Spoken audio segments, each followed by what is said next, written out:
जय हिंद दोस्तों। आज हम लोग आधुनिक भारत का इतिहास जो है उसका पहला अध्याय शुरू कर रहे हैं। यूरोपीय कंपनियों का आगमन।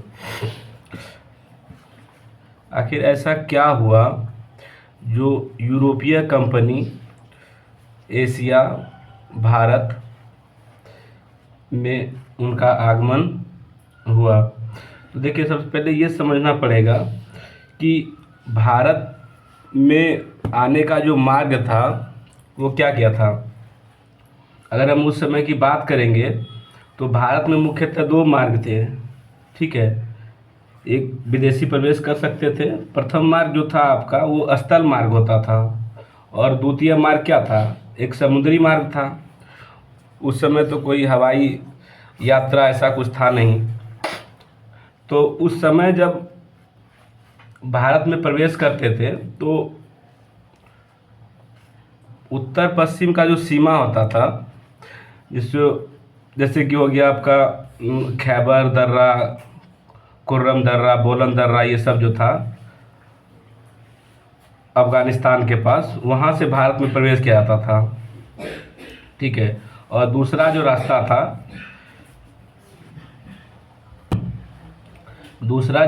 था वो था आपका जल मार्ग से, यानी कि समुद्री मार्ग से होता था। ठीक है,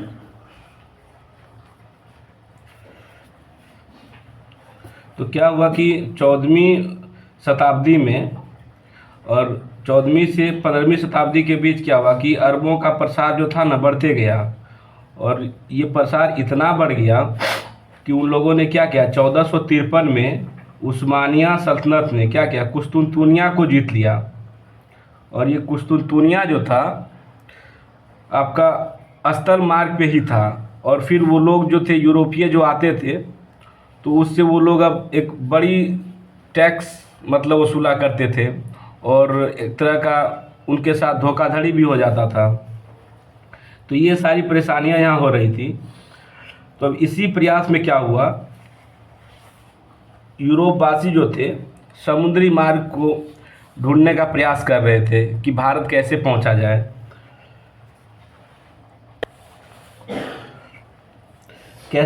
जाए। तो इसी प्रयास में क्या हुआ कि कोलंबस जो था स्पेन से निकला।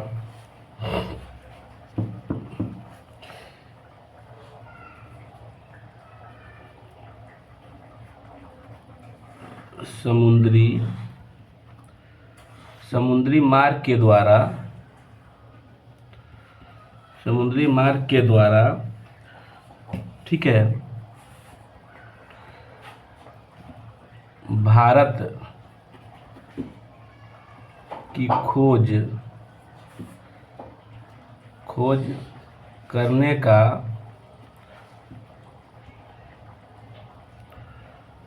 सर्वप्रथम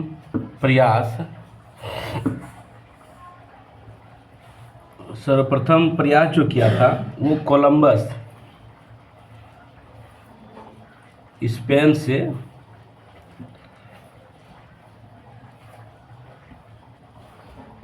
से कोलंबस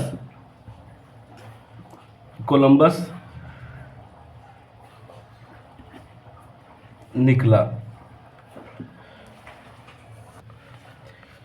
स्पेन से कोलंबस निकला। ठीक है, लेकिन क्या हुआ कि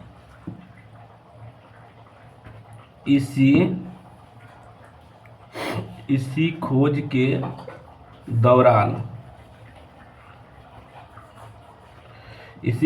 दौरान कोलंबस कहाँ पहुँच गया, 1492 में भारत ना पहुंचकर अमेरिका पहुंच गया। अमेरिका या क्यूबा भी इसको, क्योंकि वो क्यूबा ही पहुंचा था। ठीक है, तो ऑब्लिक में डाल देते हैं।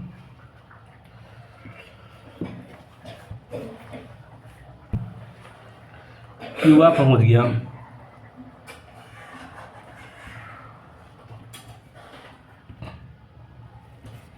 तो अब एक क्वेश्चन मतलब पूछा जाता है कि अमेरिका की खोज किसने किया था? किसने किया था? कोलंबस ने किया था। कब किया?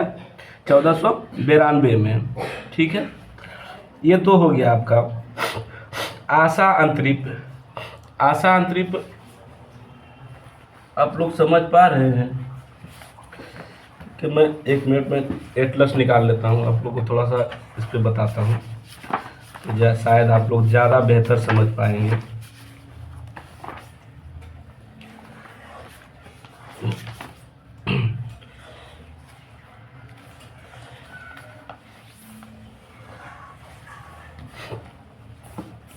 आशा अंतरिप जो था, आप ये देख पा रहे हैं, ये अफ्रीका है, ठीक है। और अफ्रीका का ये जो सबसे दक्षिणतम भाग है, ये पॉइंट जो है सबसे दक्षिणतम भाग, ये आशा अंतरिप था, ठीक है। ये आशा अंतरिप है यहाँ पे। और 1487 में इसी रास्ते से 1487 में आपके बार्थोलोमियो डियाज जो था, बार्थोलोमियो डियाज, मैप थोड़ा सा बड़ा हो जा रहा है दोस्त, इसीलिए बार्थोलोमियो डियाज जो था, ये हमारा पेन दिख रहा है आपको, पेन का निब, बार्थोलोमियो डियाज यहाँ से निकलता है, ठीक है। और इस अफ्रीका के किनारे से होता हुआ धीरे धीरे धीरे वो आता आता आता आता आता कहाँ तक आता है? दक्षिणी भाग तक आता है, एकदम सबसे दक्षिणी भाग अफ्रीका का। और यही था आशा अंतरिप। यहाँ तक आता है कौन? 1487 में कौन आया था? बार्थोलोमियो डियाज, ठीक है। चलिए आइए यहाँ,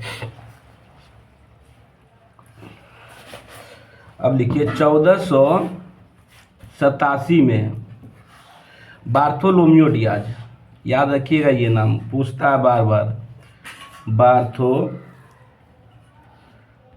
बार्थोलोमियो डियाज, बार्थोलोमियो डियाज आशा अंतरिप 1487 में बार्थोलोमियो डियाज आशा अंतरिप तक पहुंचा।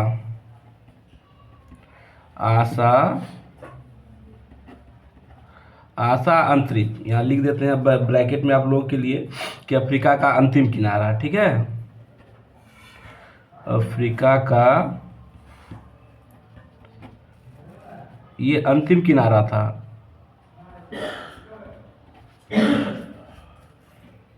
अंतरिप, आशा अंतरिप पहुंचा, ठीक।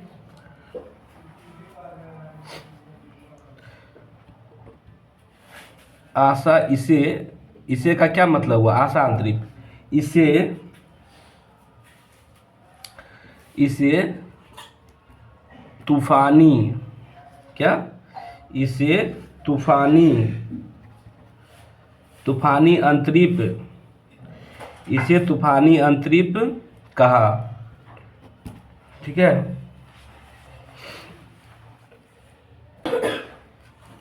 अब देखिए ये तो हो गया। अब इसके 10 साल बाद 1487 में कौन आया? बार्थोलोमियो डियाज आया। इसके 10 साल बाद 1497 में, कब? 1497 में, ये सब ईस्वी है, ठीक है, ईस्वी की बात हो रही है। 1497 में दूसरा पुर्तगाली, 1497 में वास्को डिगामा, 1497 में वास्को डिगामा पुर्तगाल से चलकर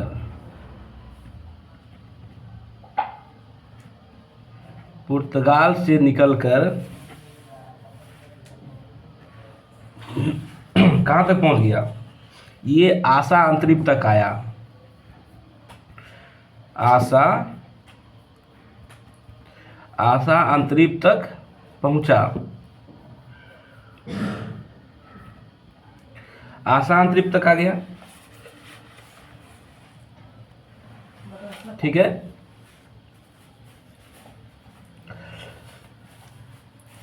अब यहाँ तक तो इसको पहले से ही रास्ता का मैप मिला हुआ था, क्या? क्योंकि जब बार्थोलोम्यू डियाज 1487 में आया था तो उसने बाकायदे मैप बनाया था कि हम कैसे जा सकते हैं भारत, लेकिन वो आसा अंतरिक्ष तक आया और उसके बाद ये आगे नहीं जा पाया, यहाँ से घूम गया वो। फिर 1497 में वास्को डिगामा भी पुर्तगाल से निकलकर आसा अंतरिक्ष तक पहुँचा। अब वो सोच रहा था कि यहाँ से अब आगे कैसे हम जाएं। तो क्या हुआ कि अब वास्को डिगामा को क्या हुआ, वास्को डिगामा को एक नाविक मिल गया वहां पर। एक नाविक मिला, हालांकि वो नाविक नहीं, एक व्यापारिक था। क्या था? व्यापारी था वो।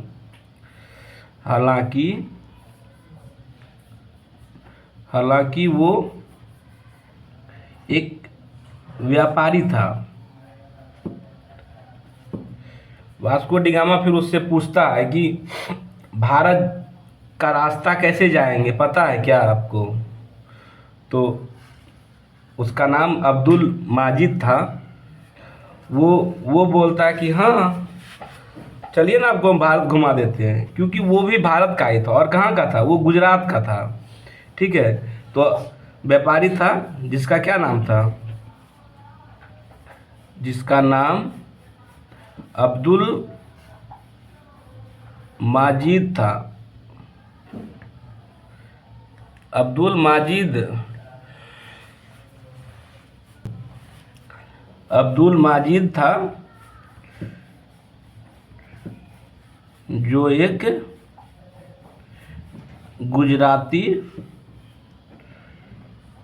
गुजराती व्यापारी था। ठीक है, फिर इसी के सहारे क्या हुआ, वास्को डिगामा आगे बढ़ता है और 20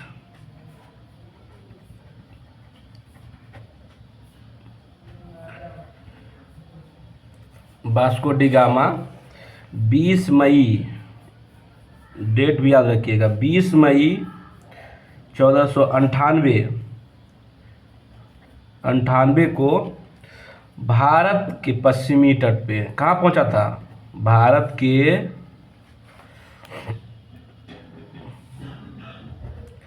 भारत के पश्चिमी तट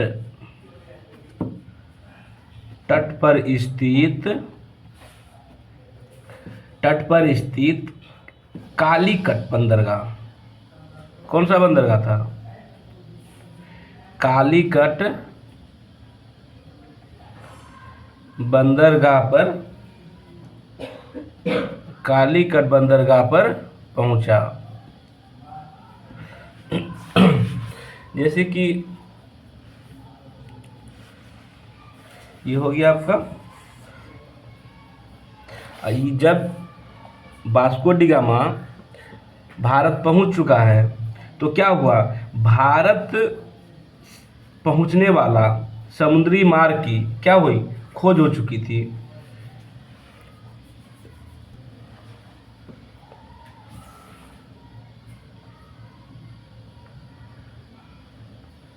ये क्या हो गया फ्रेंड्स?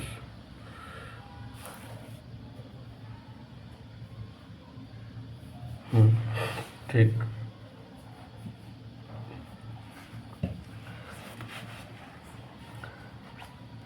ठीक है, यहाँ तक हो गया। जब ये वास्को डिगामा जब भारत पहुंचा, ठीक है, तो इसका स्वागत किसने किया था? जमोरिन एक हिंदू शासक थे जो कि उनकी पैतृक उपाधि थी। ठीक है, तो उन्होंने उनका भव्य स्वागत किया था। आपको इतना तो समझ में आ गया होगा। तो हम पहले आपको ये बता देते हैं कि कौन कौन सी पुर्तगाली कंपनी पहले आई। ठीक है, इसके बारे में हम थोड़ा आप लोग को पहले बता ही देते हैं।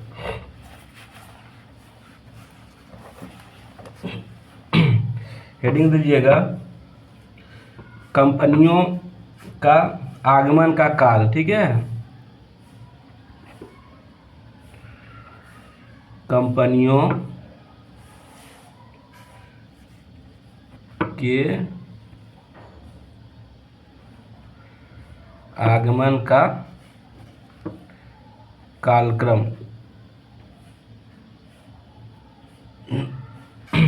पहले कौन कंपनी आई, फिर कौन कंपनी आया, तो ये समझिए, ये पूछता है, ठीक है, ये पूछता है, इसका क्रम पूछता है। तो सबसे पहले जो आया था,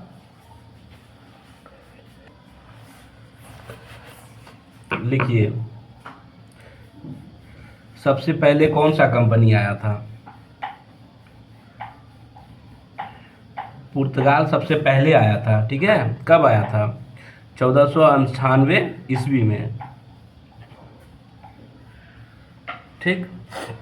दूसरा कंपनी जो आया था, दूसरा आया था, डच आया था, ठीक है। और डच को ही क्या बोलाते हैं? हॉलैंड भी उसको हम बोलते हैं। तो हॉलैंड कहीं लिखा मिल जाए तो डरना नहीं कि हॉलैंड कब आया, पता ही नहीं है, क्योंकि डच को ही हॉलैंड बोला जाता था। ये आपका आया था 1595 ईस्वी में। इसके बाद एक कंपनी आई थी, इसका नाम था, और सबसे महत्वपूर्ण अगर कोई कंपनी हुआ और भारत पे अगर शासन किया तो ईस्ट इंडिया कंपनी थी, जिसको हम लोग अंग्रेज लिख रहे हैं, अंग्रेजी कंपनी थी, ठीक है। और ये आई थी आपका 1600 में। एक चौथी कंपनी थी, फ्रेंच, मतलब फ्रांस की कंपनी थी वो, फ्रेंच, ठीक है। तो फ्रेंच थी, और ये 1664 ईस्वी में आई थी, ठीक। और भी कंपनी थी, जैसे कि एक आपका डेनिश था, फिर स्वीडिश था, ये सारी कंपनियां भी आई थी, ठीक है। डेनिश है, स्वीडिश है, हम लिख, इससे डेनिश थी, डेनिश, एक स्वीडिश कंपनी आई थी। ये सारी कंपनी उतना इम्पोर्टेंट नहीं है, मगर थोड़ा सा जानकारी होना चाहिए।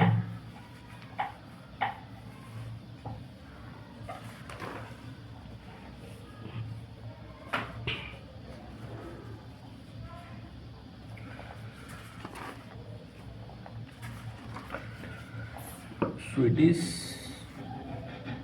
1731 में और डेनिश 1616 में आया था।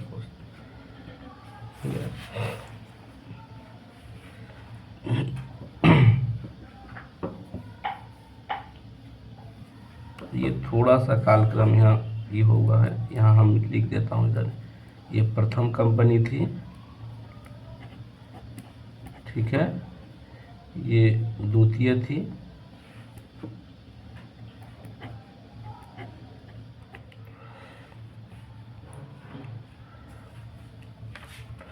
ये द्वितीय कंपनी थी, ये तृतीय थी, 3 नंबर पे ये ही आई थी।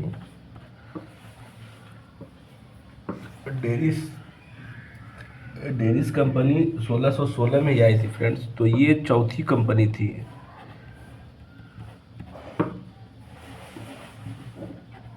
ये पांचवी आपकी थी, और ये सबसे लास्ट में आपकी स्वीडिश आई थी, ठीक है। ये इनका आने का कालक्रम था, ठीक है, ये इनके आने का कालक्रम था। आप लोग नोट कर लीजिएगा। अब इसको हम पलट देते हैं पेज को।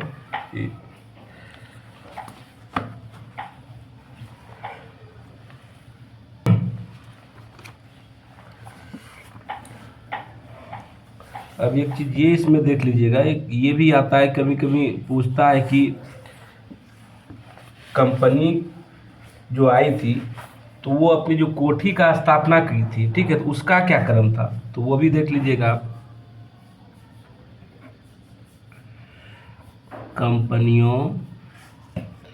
कंपनियों के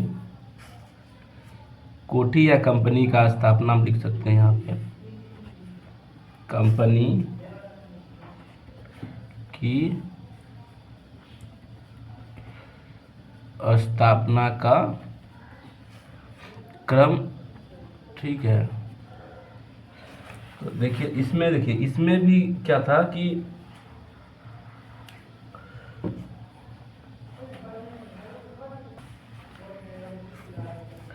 इसमें भी जो है ना आपका पुर्तगाली जो है, पुर्तगाल कंपनी 1498 में ही अपना कंपनी बनाई थी, ठीक है।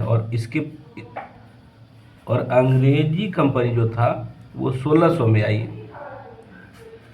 आपका एक डच कंपनी था जो 1602 में आया, और एक फ्रांसिस कंपनी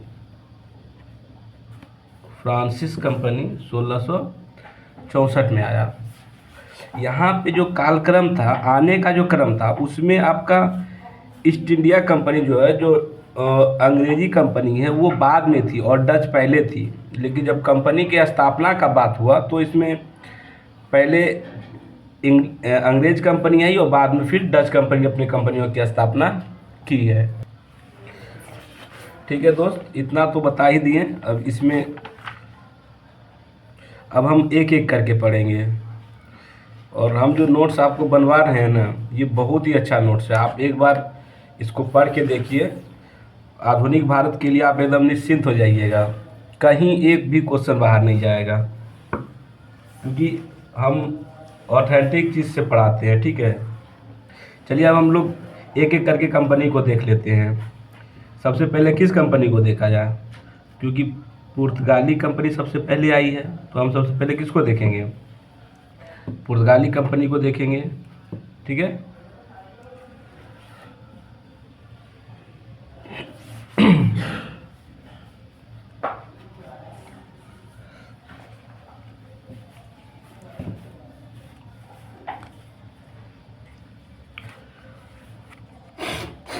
पहला यूरोपीय कंपनी, ठीक है, प्रथम यूरोपीय कंपनी जिसने यूरोप से भारत के लिए सीधे समुद्री मार्ग की खोज की, वो कौन थे, वास्को डी गामा थे। तो हम बोल सकते हैं कि भारत के लिए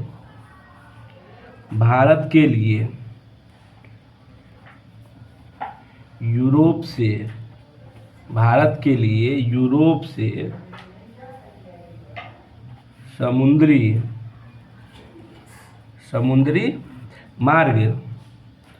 समुद्री मार्ग की खोज करने वाला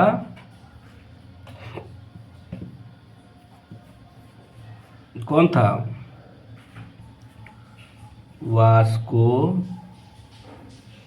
वास्को डी गामा,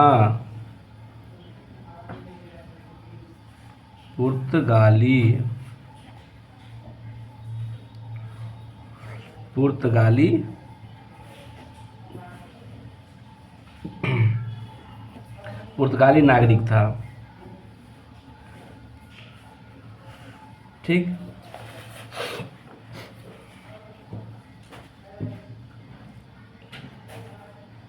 यह का मतलब क्या हुआ, वास्को डी गामा, यह सबसे पहले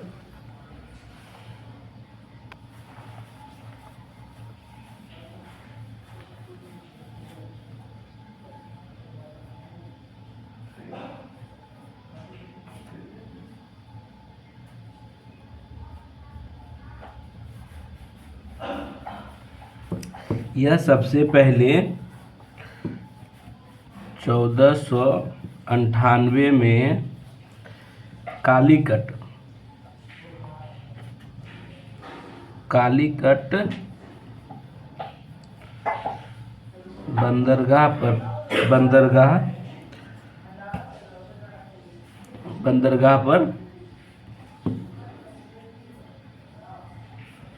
बंदरगाह पर पहुंचा। ठीक है,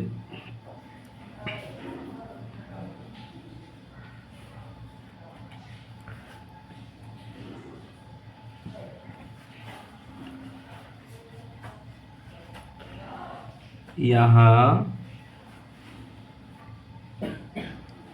वास्को डी गामा का स्वागत किसने किया? यहाँ वास्को डी गामा का स्वागत हिंदू शासक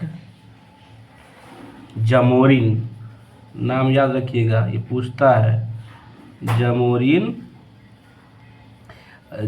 ने किया। जमोरिन कौन था? इसका पैतृक जो था ना, पैतृक उपाधि था इसका, ये इसका एक उपाधि था ये, जमोरिन ने किया।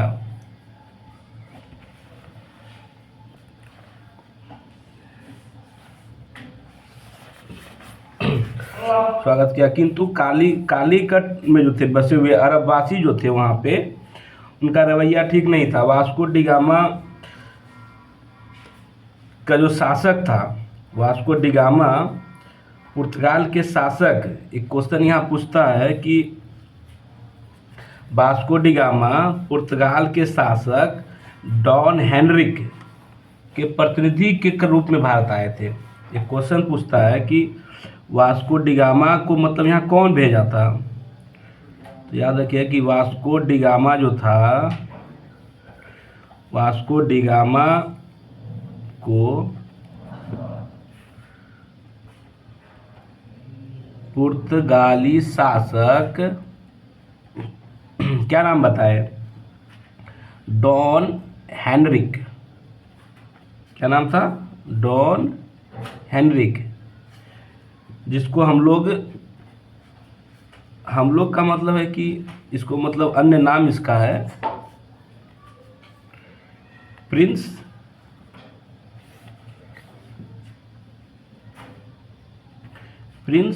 Henry the navigator.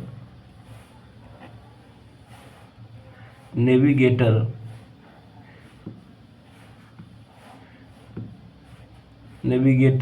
का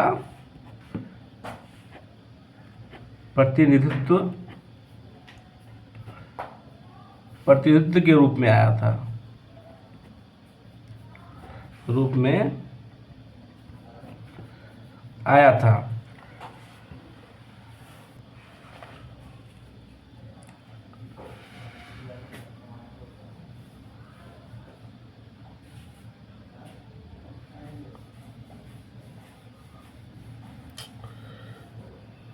भाई क्या हो रहा है इसमें? थोड़ा सा इशू आ जा रहा दोस्त।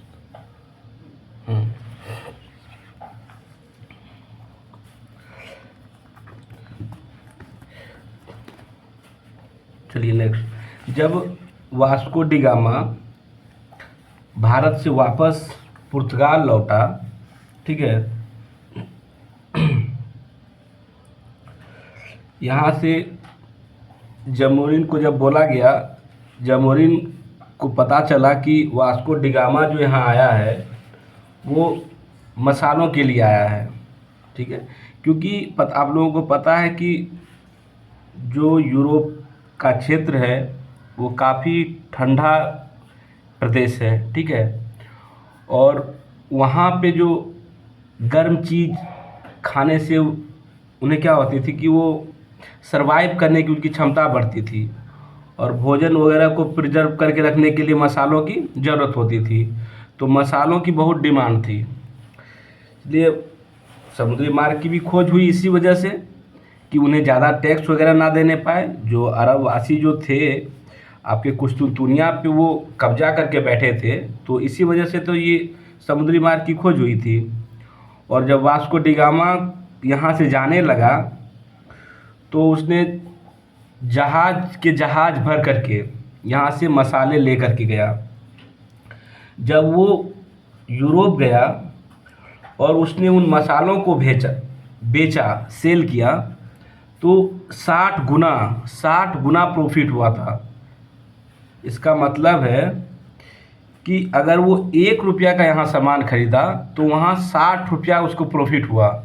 समझ रहे हैं कितना बड़ा प्रॉफिट था? अब ये चीज़ जैसे पता चला, ठीक है, ये हुआ। उसके बाद क्या हुआ कि 1500 ईस्वी में एक अन्य अभियान आया। 1500 में 1500 ईस्वी में, यहाँ ईस्वी डाल ही देता हूँ, 1500 ईस्वी में द्वितीय पुर्तगाली अभियान, द्वितीय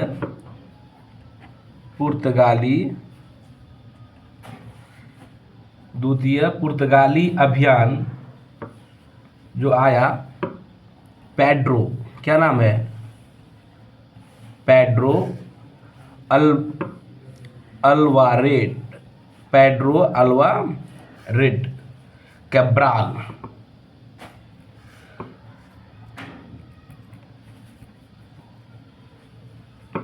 पेड्रो अल्वारेज, ये जो है दोस्त, अल्वारेज कैब्राल के नेतृत्व में आया कि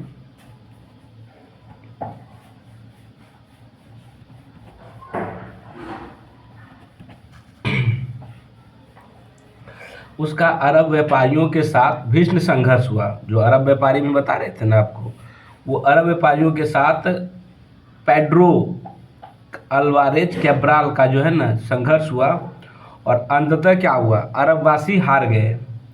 अरबों को पराजित करने के बाद कैब्राल ने क्या किया कि कोचीन में और कैन्नौर के शासकों के साथ मित्रता किया, दोस्तीवत संबंध बनाया उसके साथ। बाद में उसने यह अनुभव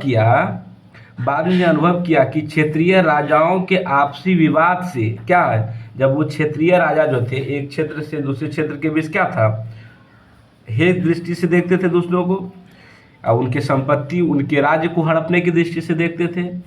तो ये क्या सोचा कि क्षेत्रीय राजाओं के आपसी विवाद से लाभ उठाकर संबंधित क्षेत्र में अपना अधिकार स्थापित कर सकता था, और यही धारणा के बाद पुर्तगाली नीति का क्या हुआ, आधार बना। पहली बार वास्को डी गामा कब आया था, 1498 में। फिर देखिए वास्को डी गामा फिर से आएगा अब, क्योंकि उसको तो भाई प्रॉफिट दिखा था। वास्को डी गामा 1502 ईस्वी में पुनः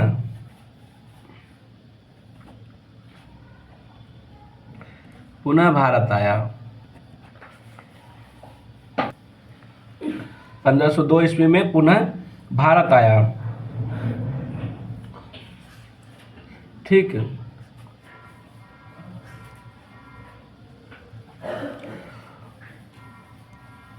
1503 ईस्वी में पुर्तगालियों की 1503 ईस्वी में पुर्तगालियों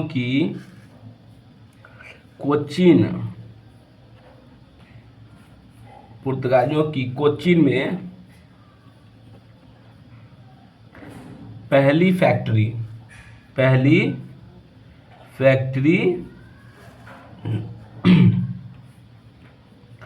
स्थापित की गई।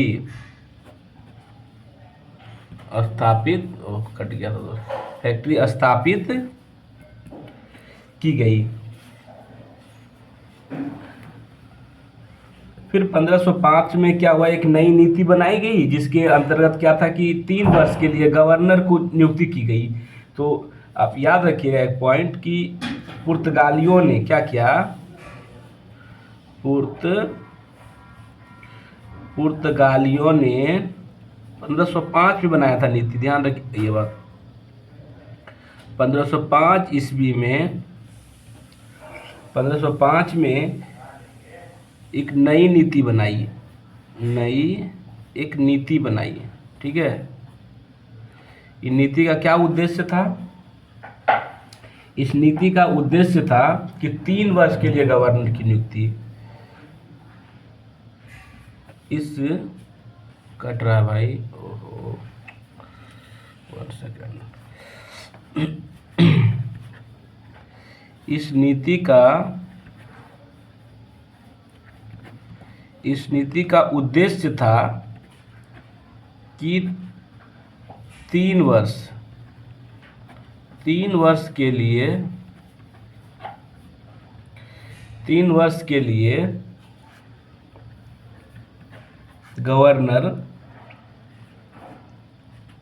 गवर्नर की नियुक्ति।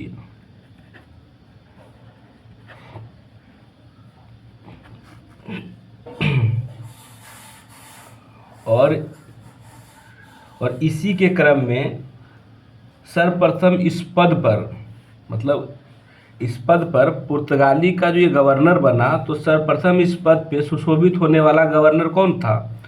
Francisco de Almeida. ठीक है, फ्रांसिस्को डी अल्मीडा, याद रखिएगा, अभी उसको हम पढ़ाएंगे अल्मीडा के बारे में। एक और क्वेश्चन रखिएगा कि वास्को डी गामा जो था तीसरी बार भी आया था। आपको शायद, हमको नहीं लगता है कि कोई टीचर इतना बताता होगा कि वास्को डी गामा कितनी बार आया, और मैं एक क्वेश्चन आपको यहाँ बता रहा हूँ क्योंकि मैंने ये पढ़ा तो हमें लगा कि आपको मतलब जानना चाहिए ये। 1524 ईस्वी में 1524 ईस्वी में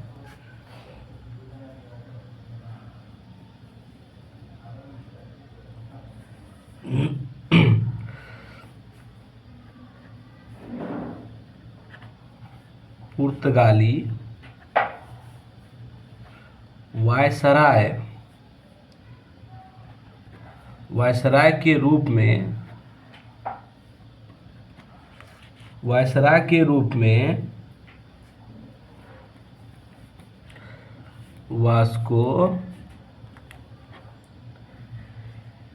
वास्को डी गामा आया तथा एवं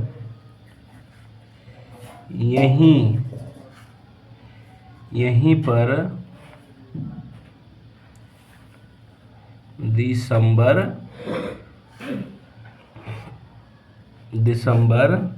1524 ईस्वी में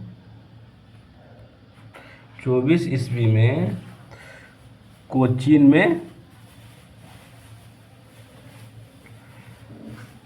में क्या हो गई? कोचीन में इसकी मृत्यु हो गई है। इसीलिए आपको हम बोल रहे थे ना कि ये 3 बार आया। कब कब आया? वास्को डी गामा जो है आपका 3 बार आया, 1498 में, फिर आपका 1502 में, और फिर आया 1524 में। और ये 1524 में जब ये आया तो ये पुर्तगाल का वायसराय बन के आया था। ठीक है, कभी ऐसा भी क्वेश्चन पूछ सकता है कि पुर्तगाली वायसराय के रूप में आपका वास्को डी गामा कब आया था? ऑप्शन दे देगा आपका 1498, 1502, 1524 में, और आपका एक ऑप्शन रहेगा 1505 में। आप लोग कमेंट करके बताइएगा, ठीक है।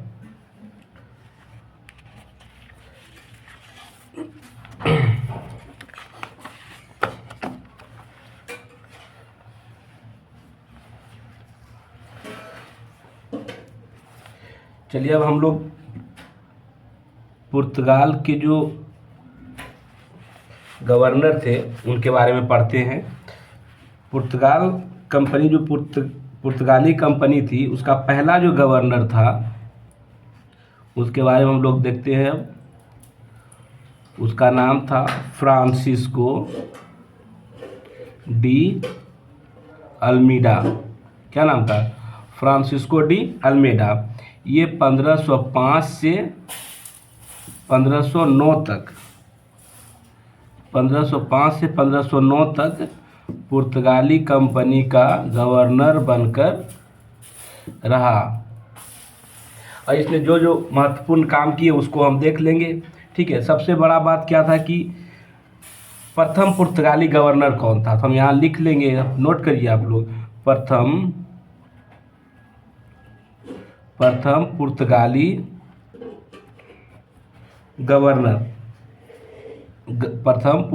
गवर्नर यही थे। ठीक है, आखिर क्या उद्देश्य रहा था इन लोगों का? इन लोगों का एक ही उद्देश्य था कि दक्षिण पूर्वी एशिया में जो व्यापार हो रहा था ना, उसको अपने कंट्रोल में लेना। ठीक है, तो पहला गवर्नर कौन थे? पुर्तगीज के फ्रांसिस्को डी अल्मीडा। और उसने क्या क्या नीति लाई? तो एक नीति लाया गया था, शांत जल की नीति। इन्होंने एक नीति लाई जिसका नाम था, नीति का नाम इन्होंने रखा था शांत जल की नीति। इसी को इंग्लिश में भी कभी कभी पूछ देता है blue water policy. Blue water policy. अब वो वो वाला याद नहीं कीजिएगा, ठीक है, कि आज ब्लू है पानी पानी, वो नहीं है। ब्लू वाटर पॉलिसी है, यहाँ गाना नहीं है। ठीक। और इसने क्या किया था? एक तो काम इन्होंने, पहला पुर्तगाली बनने का इनको मौका मिला, प्रथम पुर्तगाली गवर्नर बन गए। फिर शांत जल की इन्होंने नीति लाई, ब्लू वाटर पॉलिसी लाया। ठीक है। इन्होंने क्या किया? इन्होंने एक और काम किया था, मैं आपको लिखा ही देता हूँ, क्योंकि अब 1505 में 1505 में इन्होंने क्या किया था? एक जगह था अंजा डीवा। ठीक, अंजा डीवा। एक जगह था कन्नूर। क्या था? कन्नूर। और एक जगह था किलवा।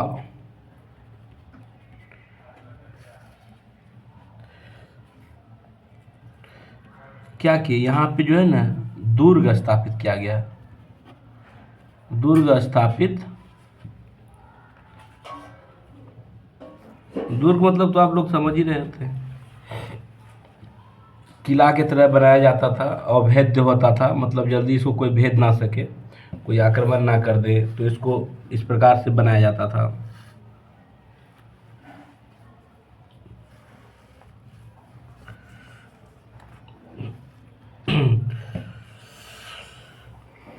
ठीक है। और अब हम इनके समय में क्या हुआ था कि इन्होंने गुजराती, तुर्की, ठीक है, मिस्र के संयुक्त सेना को भी इन्होंने पराजित किया था। और इस विजय के परिणाम स्वरूप पुर्तगाली नौसेना जो थी हिंद महासागर में सबसे शक्तिशाली हो चुकी थी। इनके समय में क्या था?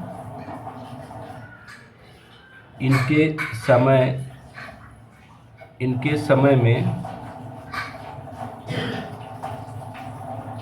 पुर्तगाली नौसेना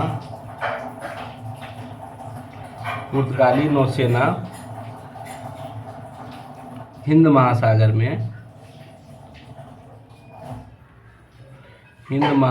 में सर्वाधिक शक्तिशाली हो चुकी थी।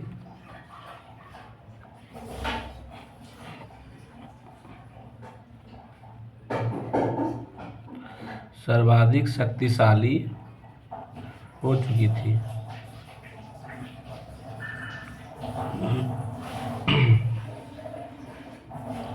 अब हम पुर्तगाल का जो द्वितीय महत्वपूर्ण गवर्नर थे उनके बारे में आप लोग को बताता हूँ। देखिए, द्वितीय जो गवर्नर बने थे ये थे अल्फांसो डी अल्बुकर्क। ये 1509 से 1515 तक। ठीक है। अब इन्होंने जो जो महत्वपूर्ण काम किए तो उनके बारे में जान लेते हैं। पहला काम तो ये था कि प्रथम पुर्तगाली गवर्नर अगर पूछेगा तो फ्रांसिस्को डी अल्मीडा ही मारना है। ठीक है। अगर आपको पूछ दे कि प्रथम वास्तविक गवर्नर पुर्तगाल का, तो क्या मारिएगा? आप लोग को इसमें टिक करना है अल्फांसो डी अल्बुकर्क।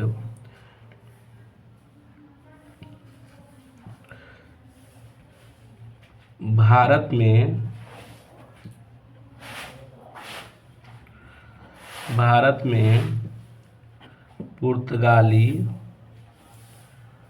पुर्तगाली शक्ति का वास्तविक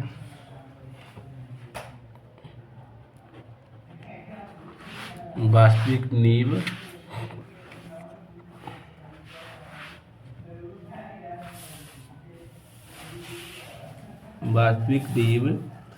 डालने वाला गवर्नर। ठीक।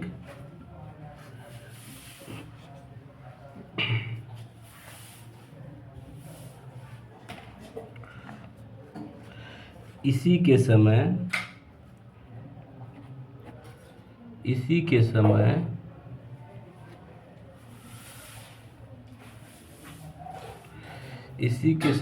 1503 में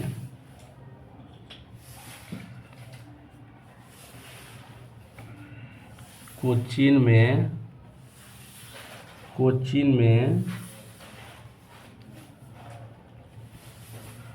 पुर्तगाली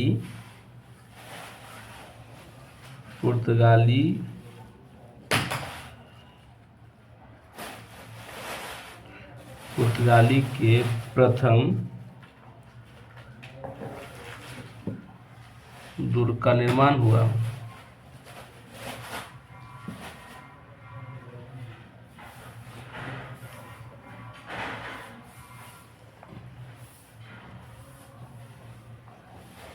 ठीक है।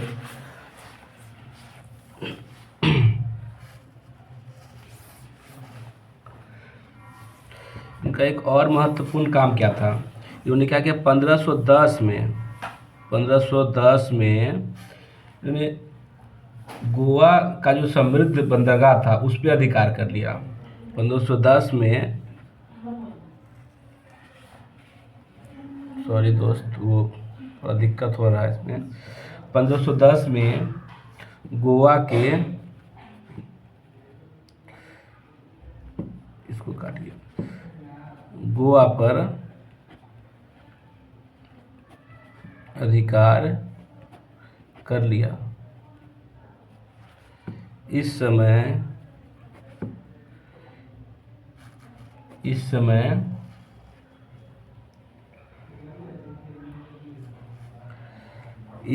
जो ये था, ये क्षेत्र गोवा जो था, इस समय गोवा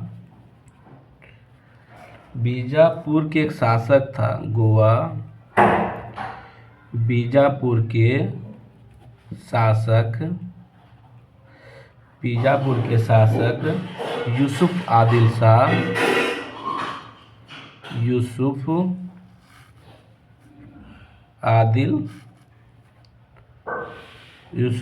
शाही के अधीन था।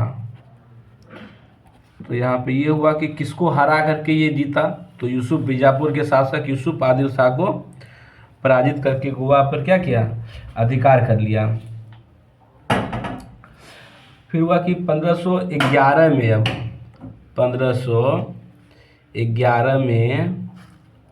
अल्बुकर्क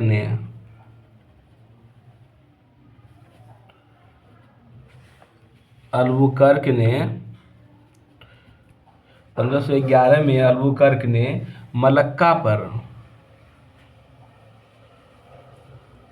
मलक्का पर तथा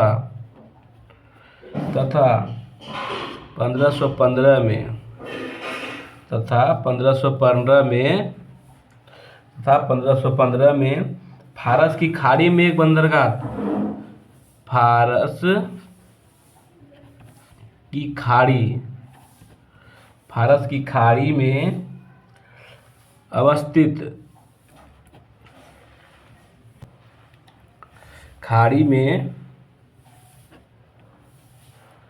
में अवस्थित होर्मुज बंदरगाह पर अधिकार कर लिया। आप लोग को थोड़ा सा हम दिखा देते हैं मैप में कहाँ पे ये क्षेत्र है, तो आप लोग शायद अच्छे से समझ जाइएगा।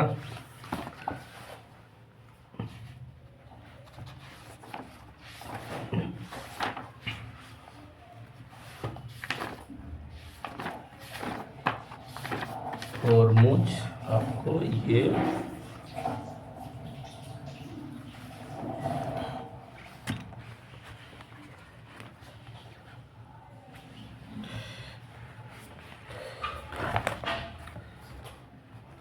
दिख रहा है दोस्त आप लोग को, ये देखिए तो यहाँ दिख रहा है हॉर्मुज, ये देखिए हॉर्मुज यहाँ लिखा होगा, हॉर्मुज है ये हॉर्मुज हो गया। फारस की खाड़ी ये फारस की खाड़ी है, फारस की खाड़ी और हॉर्मुज यहाँ पर इसने किसने आपका अल्बुकर्क ने 1515 में हॉर्मुज पे, ठीक है, हॉर्मुज पे आक्रमण करके क्या किया, इसको अपने अंदर ले लिया। ठीक,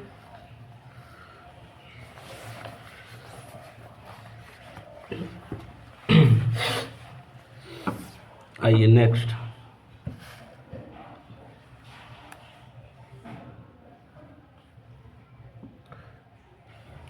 और एक क्वेश्चन ये भी यहाँ पूछता है कि राजा राम मोहन राय का जो है पूर्वगामी कहा जाता है। ठीक है, क्यों बोला जाता है, क्योंकि राजा राम मोहन राय जो थे वो सती प्रथा खिलाफ उन्होंने आवाज़ उठाया था। और ये गवर्नर जो था, ये गवर्नर जो है अल्बुकर्क, इस गवर्नर ने भी सती प्रथा को प्रतिबंधित किया था,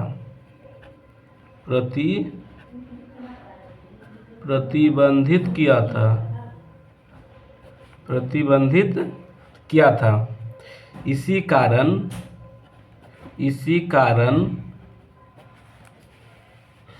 कारण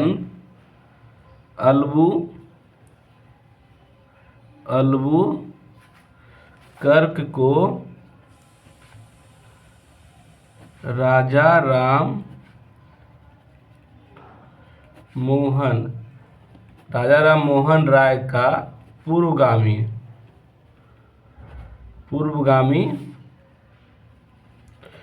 कहा जाता है।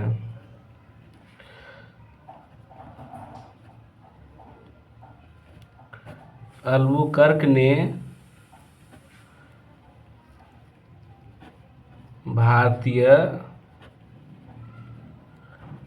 भारतीय महिलाओं से विवाह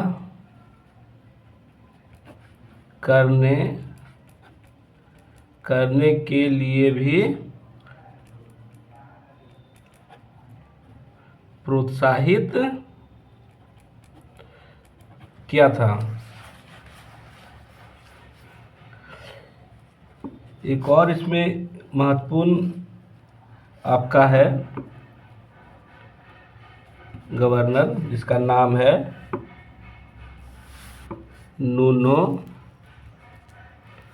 नुन्हो कुन्हा। यह आपका 1529 में आता है और 1538 तक ये रहता है। ठीक है, लगभग 9 साल तक, 9 से 10 साल, 9-10 साल तक ये रहता है।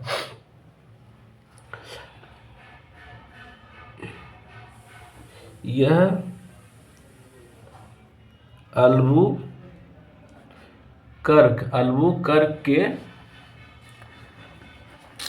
फ्रेंड्स थोड़ा सा, यह अल्बुकर्क के बाद दूसरा महत्वपूर्ण गवर्नर था। अल्बुकर्क के बाद दूसरा महत्वपूर्ण गवर्नर था, जो 1529 में आया। अब इस पेज को हम पलटते हैं दोस्त, थोड़ा दिक्कत तो हो रही है मगर क्या करें, आप लोग को पढ़ाना मेरा उद्देश्य है।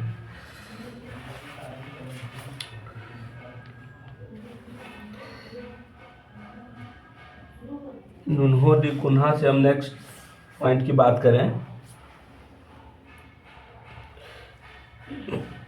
इसने क्या किया था नुनहो,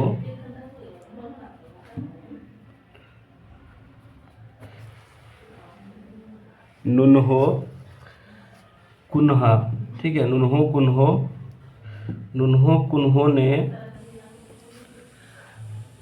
1534 में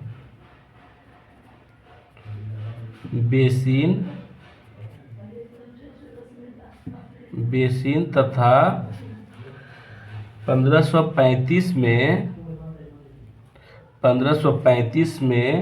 द्वीप पर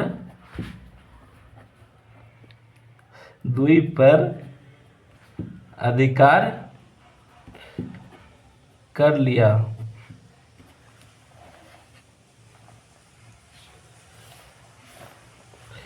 एक महत्वपूर्ण काम इसने किया था कि इसने 1530 में इसने क्या किया, गोवा को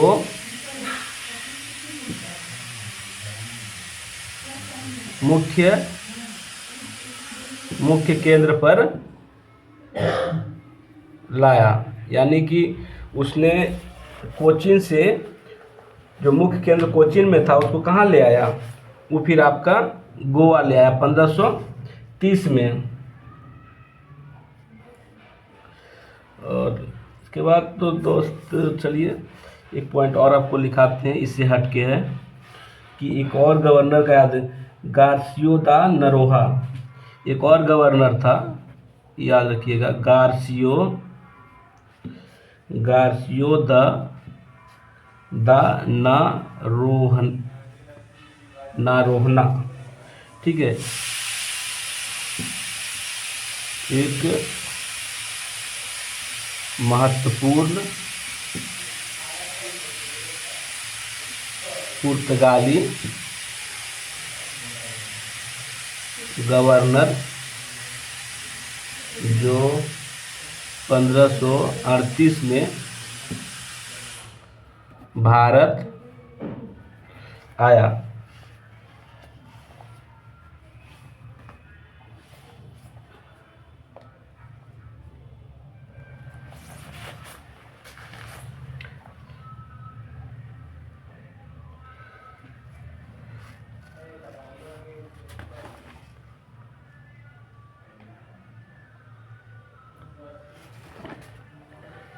ठीक है दोस्त, जो कुछ छूटा है कल हम इसको देख लेंगे, क्या क्या इसमें कुछ छूटा हुआ पॉइंट है। आपको इसका प्रभाव वगैरह हम नहीं बता पाए, अभी वीडियो काफ़ी लंबा हो रहा है, तो अब हम यहीं पे रखते हैं। आप लोग इसको रिवाइज करके आइएगा। जय हिंद।